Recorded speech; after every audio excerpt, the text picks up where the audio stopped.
bijye bibaho ugasanga abantu bagize relationship mbi ntibongeye kugerageza amahirwe, abantu bagerageje kujya muri business zirahomba ntibongeye kugerageza amahirwe. Ibyo rero bishobora kongera ubukana kubera ko ubwonko bufite uburyo bwibuka ibintu bibi byabaye. Ubwonko rero icyo buba bubereyeho ni ukuturinda ibibazo, ni ukurinda umubiri guhura n'ibizazane. Ni hahandi nyine uzasanga icyo ubwonko wita bukora, wita bukwibutsa cya kintu cyakubayeho, nimba ari fail wagize, nimba ari iki cyakubayeho, hanyuma bugakora ubwo buryo bw'ubwirinzi binyuze mu kugira mu gutinya kuba wafata risk. Munyemerere no munsi tuganire, sinzi nimba byaragiye bikubaho muri business ukora, mu kazi ukora ka buri munsi, waba wikorera waba ukorera abandi, ikintu cyitwa gufata risk kijya kigora benshi. Ese wowe bijya bikugora gufata risk? Ese ujya wumva ufite ubwoba bwo kugerageza amahirwe? Ese ujya wumva like wafata nk'inguzanyo ariko ukumva ufite ubwoba bwo kuyifata? Uba wumva wagerageza si ikintu gisaba imbaraga nyinshi ariko kumva biri kukugora kugikora? Tugiye kuganira why you fear to take risk, why you fear taking risk. Kubera iki umuntu yisanga biri kumugora gufata risk? Ese risk nuko ari mbi, nuko yangiza se? Turaza kubirebera hamwe. Ni ikiganiro rero Psychology for Better Life, mubana nanjye Muhire Psychologist. Kora subscribe hanyuma tujye tubana buri munsi, hanyuma unadusangiza abandi. Ndanakwibutsa ko kandi tubahuze n'inzobere mu by'imitekerereze ya muntu. Ubaye ukeneye kuvugana n'umutherapist watwandikira cyangwa se ugaduhamagara unyuze kuri address tuba twashyize muri description. Kwibutsa ko ushaka amavuta meza, ushaka imyambaro myiza, ushaka ibijyanye n'ibirungo by'imisatsi n'iby'ubwiza bijyanye n'umusatsi, n'ubundi watwandikira unyuze kuri address tuba twashyize muri description. Wera ko M250 Beauty and Fashion Hub irababwira ngo whoever you are beautiful. Uwo waba uri we wese uri mwiza, ukuzambara kose, uzoga, ukuzisiga kose, ukuzitaho mu buryo ubwo ari bwo bwose, ntibikubuza kuba uri mwiza. Waba ufite agahinda, waba ufite ubwoba, waba ufite ibindi bibazo bitandukanye byo mu mutwe, birashira ukomeza kuba uri mwiza. Ubwiza bwawe bwo ntibujya bushira, ariko ibibazo bishobora kukubaho byo birashira. Iyo ni message M250 Beauty and Fashion ibafitiye, kandi service yose wayishakaho cyangwa produit yose washaka izana niyo message nziza yo kongera kubaka icyo bita positive body image.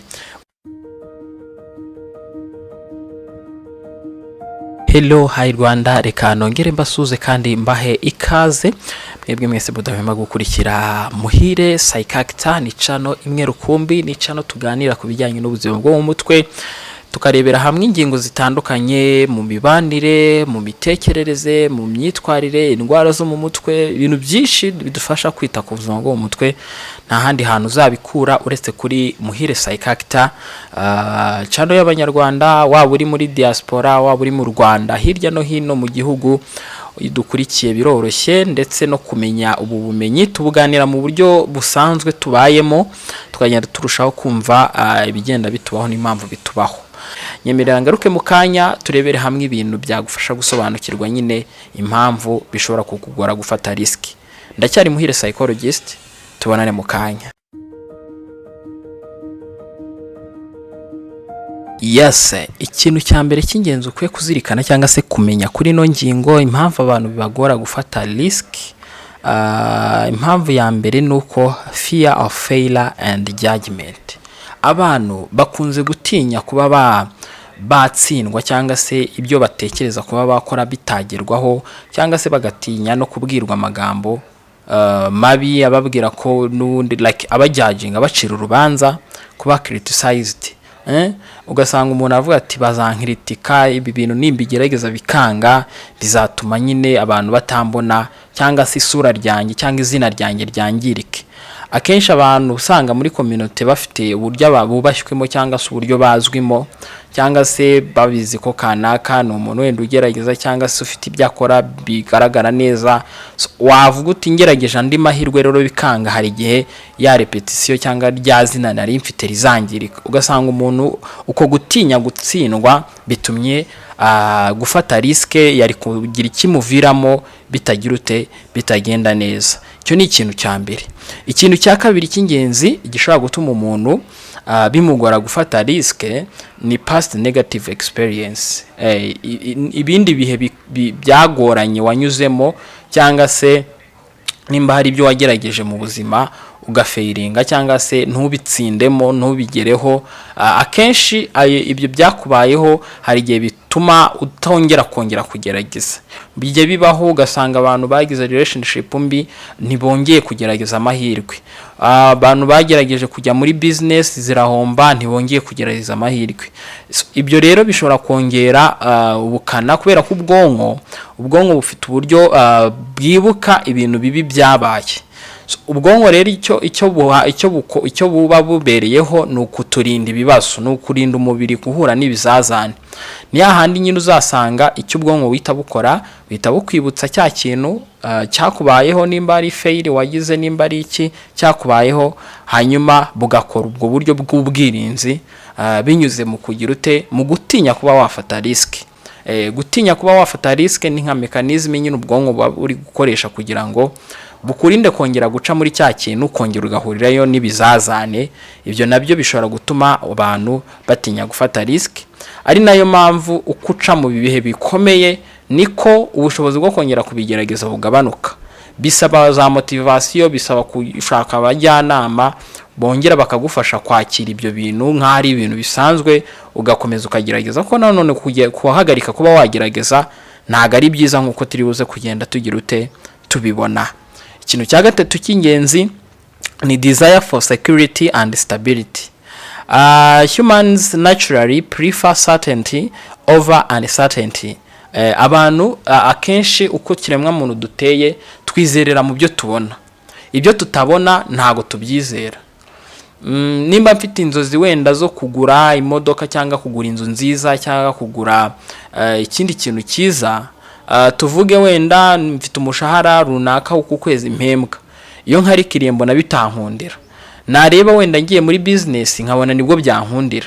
Ariko urumva business ntago mbizi nimba nzabona n'icyo gishoro gihagije, ntago mbizi nimba bizanakunda.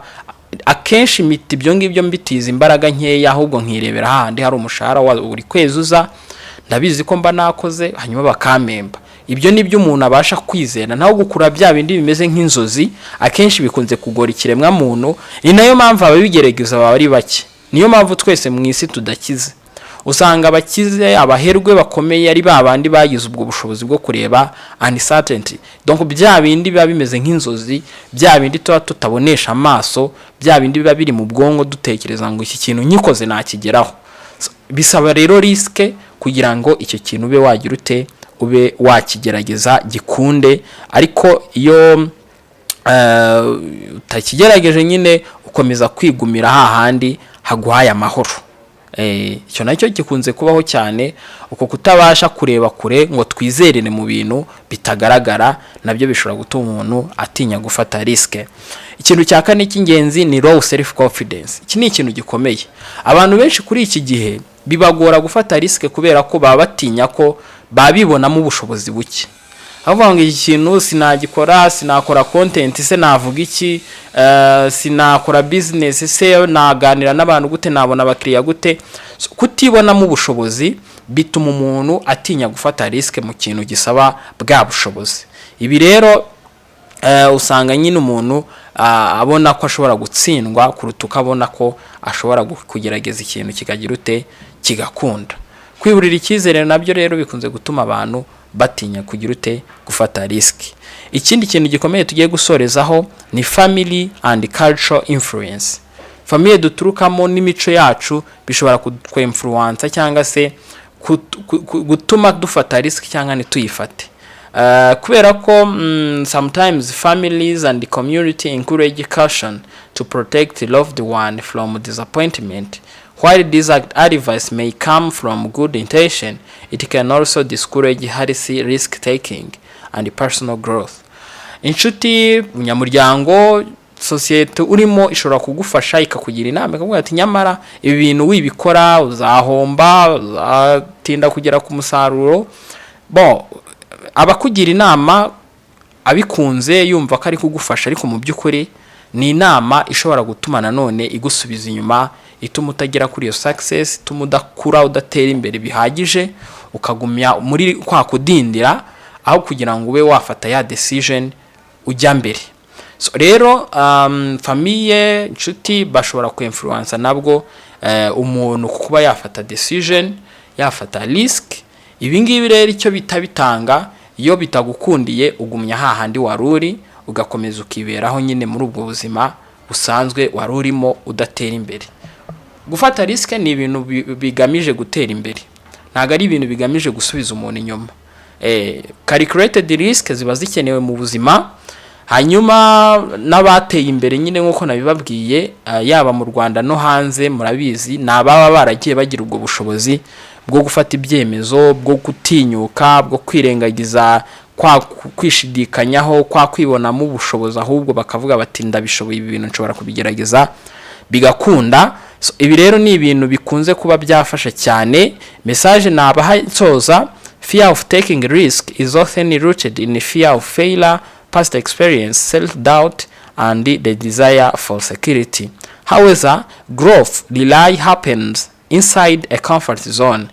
In Rwanda and other regions, many successful entrepreneurs, professionals, leaders achieved their goal because they were willing to take calculated risk. Nibyo nababwiraga, abafite ibyo bagiye bageraho akenshi nabwo babaga bari babantu bakunda kuba bagerageza gufata risk bakagera ku ntego zabo. Icyakora bakabanza bagasuzuma neza niba izo risk bazifata, niba in case banyura mu bihombo cyangwa nibigende neza uko bashyiraho strategy. Byose ni ibintu babanza bagakarikira, ariko ntago bahunga cyangwa se banga kuba bagira ute bagerageza amahirwe. So guys, nahansoreje ikiganiro.